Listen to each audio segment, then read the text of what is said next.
Can you believe it, guys? The JOJOLands. Just a week away. The JOJOLands. It's in a week! Woohoo! So the JOJOLands is literally coming out in a week. And that's kind of insane, to be honest. This is basically the first time us Western JoJo fans are experiencing a new part of JoJo. And that's really big, to be honest.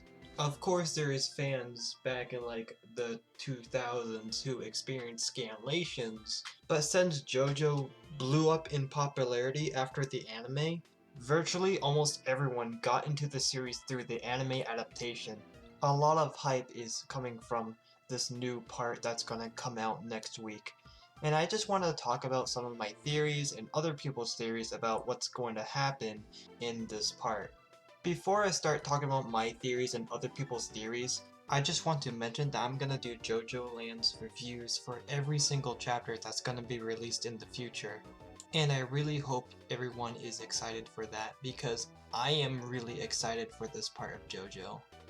The first theory I want to talk about is that this part is taking place in Hawaii, which is something that I'm on board about. The February issue of Ultra Jump mentioned Hawaii in the Part 9 preview.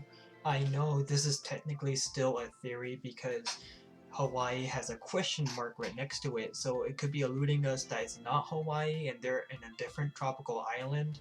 But I feel it would be weird that if they mentioned Hawaii in the preview and not being Hawaii, if you know what I mean. I could see Hawaii being a very interesting place for Part 9 to be taking place in. We really never had a JoJo part taking place in a pretty remote island-like area. And it's something Araki didn't really explore before. I feel like for every part of JoJo except for Part 8, Araki is trying to do something different with its setting. And I feel like Islands is going to be the next step of Araki's writing on what he wants to do next. I've always felt like Araki is slowly being interested in ocean type stuff for a while now.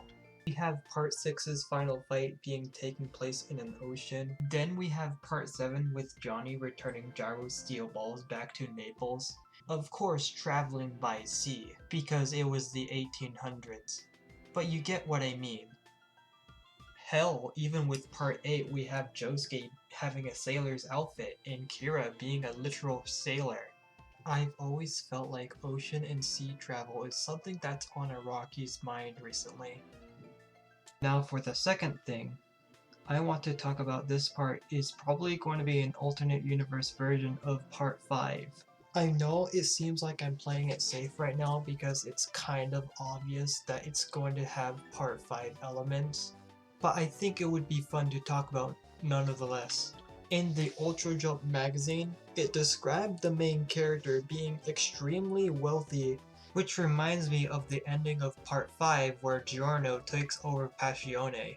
Even though we had JoJo main characters like Jonathan who's extremely wealthy, we've never really seen a main JoJo character do really anything with their wealth.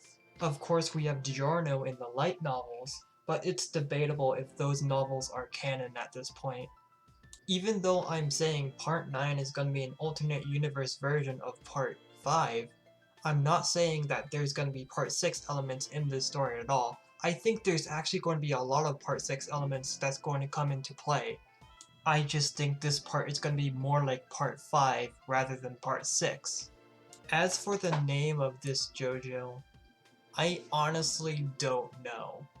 It's probably going to be something similar to Giorno or Jolene, but I'm unsure about that. Those are the two main ones I want to talk about right now. So now I just want to talk about some miscellaneous stuff. For music references, there is still a couple of music references that I hope get referenced in Part 9. I find it kind of crazy that Araki never referenced Nirvana yet, so I'm hoping JOJOLands will see some Nirvana references, or at least one. Also, I am really hoping we're going to see some Ozzy Osbourne references in this part as well. For the main story, I do think that we're going to explore Papua New Guinea eventually in this part. I feel like the final chapters of JoJolion is hinting about story elements that will take place in JoJoLands. So I'm hoping Araki telling us about Papua isn't going to be a throwaway thing just for the lore, and will actually be explored in JOJOLands. This also puts up the possibility that the rock humans will come back in JOJOLands, but I don't think so really. Mainly because Araki doesn't really reuse antagonists between parts, except for part 3. I think these are basically my thoughts about part 9 so far. I really am hoping there will be some island hopping and island exploring. Maybe exploring the origins of the rock fruit would be pretty cool. Or maybe, just maybe, Josuke comes back. So yeah, those are my thoughts, and I really hope you and me and everyone else here who is watching have a fun time exploring part 9. Meow.